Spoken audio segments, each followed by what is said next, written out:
Good afternoon, everybody. Agil here from Keys on Wheels.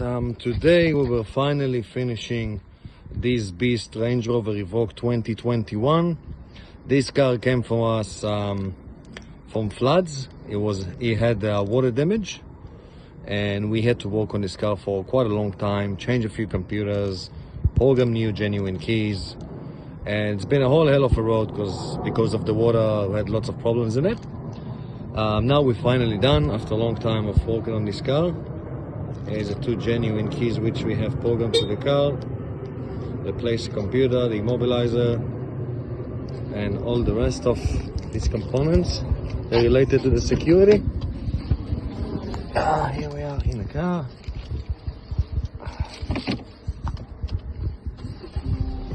And there we are, up and running. Range Rover Evoque 2021, all keys lost, plus module programming.